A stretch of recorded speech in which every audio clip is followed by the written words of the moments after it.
चंद्रभागा नमस्कार माझा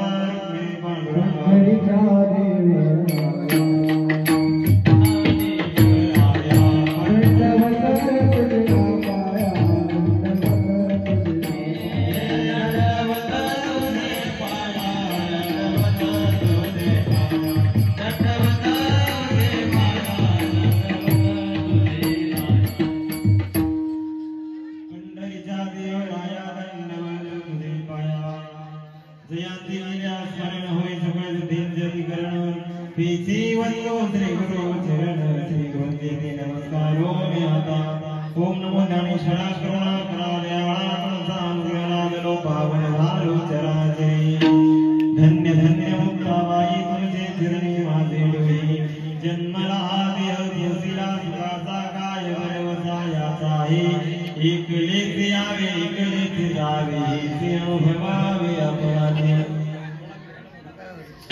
प्रस्तुत प्राप्त प्रसंगी चिंतन रूपी सेवेकरता निवडलेला अभंग महान भक्त भगवत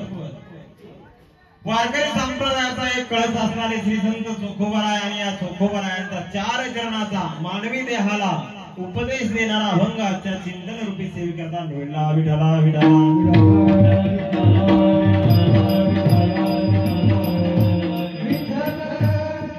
कार्यक्रमाचं आयोजन नियोजन किम निमित्ताने आहे काय कारणास्तव आहे सर्वांना ज्ञात आहे श्रुत आहे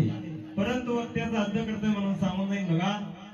आज आपल्यातून निघून जाऊन ज्यांना या ठिकाणी 13 दिवस पूर्ण होत आहेत असे असणारे कैलासवासी श्री जगराम मना पवार यांना आज या ठिकाणी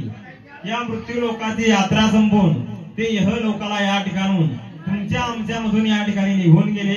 त्यांच्या उत्तर कार्याप्रित्यर्थ त्यांच्या गंधमुक्तीच्या निमित्ताने आपण सर्वजण पाहुणे रावळे या ठिकाणी एकत्रित आलो बघा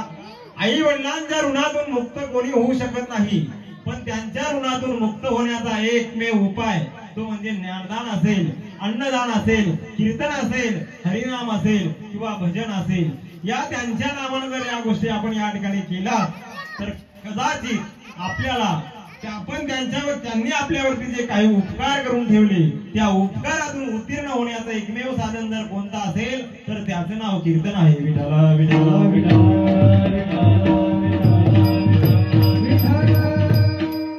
समस्त पवार परिवार त्यांच्या पक्षामध्ये असणारे आदरणीय श्री लक्ष्मण जगराम पवार मलखान जगराम पवार सलतान जगराम पवार आणि कृष्णा जगराम पवार समस्त पवार परिवार आणि या पवार परिवारावरती जो काही भला मोठा दुःखाचा डोंगर या ठिकाणी कोसळला अखिल कोट ब्रह्मांड नायक पंढरीश पांडुरंग परमात्म्याच्या चरणी विनंती करू बघा आज या ठिकाणाहून हे बाबा आजपासून आजच्या 11.5 महिन्यापर्यंत ते त्या यम दरबारामध्ये पोहोचणार आहेत पण त्यांच्या जाण्याचा जो रस्ता या ठिकाणी भगवान